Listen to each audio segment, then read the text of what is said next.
अचला नावाडी के लोगों से जुड़ा हुआ, उनके दिल से जुड़ा हुआ मामला तो था ही, और पूरे जिले ही नहीं पूरे राज्य के अकलियतों के भावनाओं से जुड़ा हुआ मामला था। इसलिए हम लोगों ने यह ठान लिया था कि चाहे ये बाईपास बने नहीं बने, लेकिन कब्रिस्तान का सीना नहीं चीरने देंगे और कब्रिस्तान के ऊपर से गाड़ियां हमारे पूर्वजों को नहीं रोकेगी। ये हम लोगों ने ठान लिया था और उसी का परिणाम है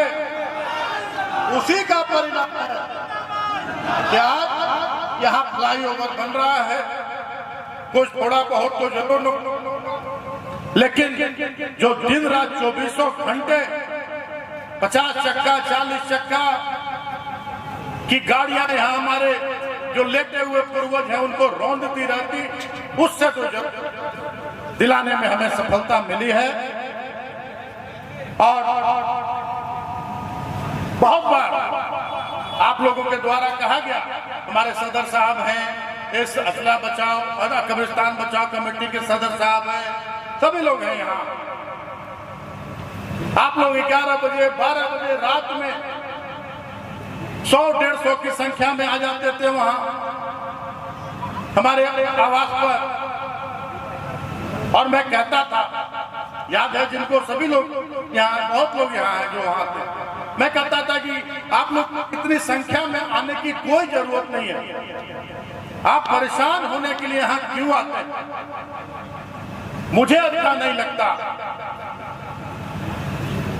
आप आइए भी तो 2-4 लोग आइए, लेकिन आपकी ऐसी भावना जुड़ी हुई थी इस कब्रिस्तान से कि हमें हमारी बातों का सुना करते थे, और हर एक हफ्ता 10 दिन में आप लोग उतना ही संख्या में हमारे यहाँ आते थे। और मैं बार बार आप लोगों को यह कहता था कि आप लोग बेफिक्र होकर जाइए, आपकी समस्या का समाधान होगा, आपकी भावना से कोई खिलवाड़ नहीं कर पाएगा। आज उसमें हमें सफलता मिली है, और आज यहाँ आपके अनुसार जब आप लोगों ने डेट तय किया तब यहाँ पर फ्लाईओवर इसकी अनुमति बहुत पहले मिल चुकी थी। और मैं वैसे शक्तियां भी हैं, वैसे लोग हैं, वैसे दल हैं। आज जो लोग सत्ता में है केंद्र में, वो सिर्फ फूट डालो राज करो की नीति पर राजनीति करते हैं, अपनी राजनीतिक रोटी सेकते हैं, और जो उनके चट्टे बट्टे इधर हैं उन लोग भी उन्हीं का अनुसरण करते हैं। उन लोगों को ट्रेनिंग इसी बात की मिलती है। लेकिन कभी कभी एक ऐसा होता है कि जो वैसे लोगों का समूह होता है, उसमें भी कोई एक हीरा निकलता है।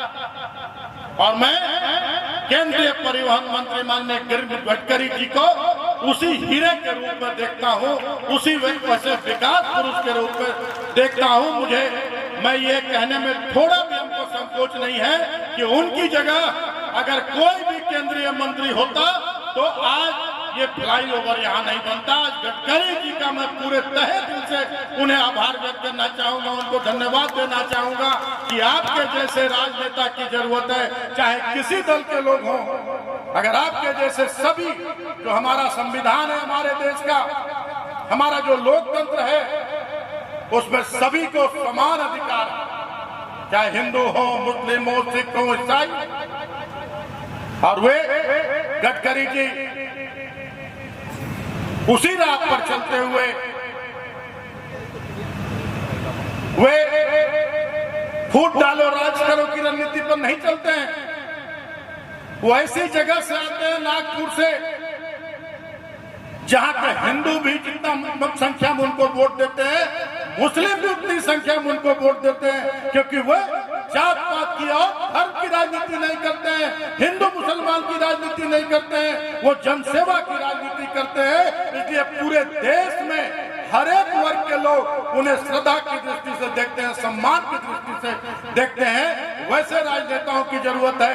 दल में बहुत चाहे कांग्रेस हो, भाजपा हो, झारखंड मुक्ति मोर्चा हो, राष्ट्रीय जनता दल हो, अपने अपने नीति सिद्धांत होते हैं, दल की अपनी सोच होती है।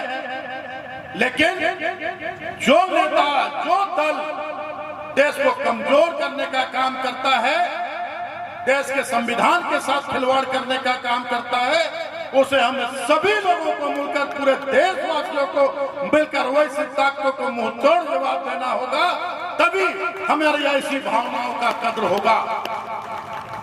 आज बहुत बार आप लोगों ने कहा था हमें एक बार आप आ जाइए, एक बार आप आ जाइए, याद है ना? कहाँ गए सर जावेद लोग, सभी लोग? आप भी कितनी बार गए थे पीर साहब? सभी लोगों ने कहा था कि एक बार आप स्पोर्ट पर आ जाइए। मैंने कहा था कि कोई जरूरत नहीं आने की। सभी लोग कहते थे कि तो असंभव है। अरे असंभव को संभव करना ही तो मर्द का काम है। अगर हम सोच लेते कि नहीं होगा, विभाग का लोग भी कहता था कि तो सर बहुत मुश्किल है, तो होना नहीं है। लेकिन हम कहते थे यही कि या तो ये फ्लाइट है। आज मैं सारे उस दल के नेता जो बड़ी बड़ी बात करते हैं, लोकसभा चुनाव के पहले इस फ्लाईओवर का शिलान्यास भी कर दिया गया था, लेकिन जब मैं विधायक बना और एक महीने तक मंत्री नहीं था, विधायक ही था सिर्फ, और मेरे जहन में सारी बातें थी कि कौन कौन से वादे हमने जनता से किए, उन एक एक वादों को पूरा करना है। और उसमें सबसे प्रमुखता से यह बाईपास था। जब मैं गया पथ निर्माण विभाग के सचिव से, मैं सोन साहब के सोन साहब, उनसे मैंने बात की तो उन्होंने कहा कि ये तो हमारे अधीन नहीं है, तो NHAI का है, लेकिन फिर भी हम पता करते हैं। और उन्होंने मुझे बिठाया, मुझसे बात की, अपने PS को, उन्होंने जो एग्जीक्यूटिव इंजीनियर रैंक का आदमी था उनको बुलाकर कहा कि थोड़ा पता करो, दिल्ली फोन लगाओ। मेरे सामने दिल्ली फोन लगाया गया और बात हुई, तो वहां से जवाब मिला कि अभी तो इसमें कोई प्रक्रिया ही नहीं हुआ है, इसका सिर्फ DPR बना हुआ है। और DPR क्या होता है? डिटेल प्रोजेक्ट रिपोर्ट, वो सरकार के निर्देश पर ही बनता है, लेकिन DPR बन जाने भर से नहीं, उसकी तकनीकी स्वीकृति होती है, उसकी प्रशासनिक स्वीकृति होती है, उसकी वित्तीय स्वीकृति होती है, कोई काम नहीं होता। मैं बहुत सम्मान करता हूं माननीय सांसद महोदय का, लेकिन उन्होंने चुनाव से पहले उसकी घोषणा कर दी थी और इसका शिलान्यास कर दिया था कि अब बनेगा। और आज मैं ये भी बात दावे के साथ कहता हूं कि आप लोगों ने अपना आशीर्वाद दिया, मुझ पर भरोसा जताया, मुझ पर विश्वास जताया, मुझे अपना विधायक बनाया। उसी का परिणाम है कि आज ये बाईपास आपको दिख रहा है इतना बना हुआ, नहीं तो अभी 10 साल तक ये बाईपास नहीं यहाँ निर्माण होता। सिर्फ एक राजनीतिक मुद्दा बनकर ये बाईपास रहता, क्योंकि एक एक पल हमने इसको, एक एक कदम पर, हम इसका एक एक प्रगति पर हमेशा लगे रहे। कोरोना काल में गडकरी साहब ने मैंने फोन किया और सारी बातें उनको बताने का काम किया, और उन्होंने मुझे आश्वासन दिया कि आप निश्चित रहो, अब आपसे बात हो गई है, अब काफी तेजी से काम होगा। हमारे PM यहाँ है अमित जी, उन्हीं के फोन पर मेल ID आया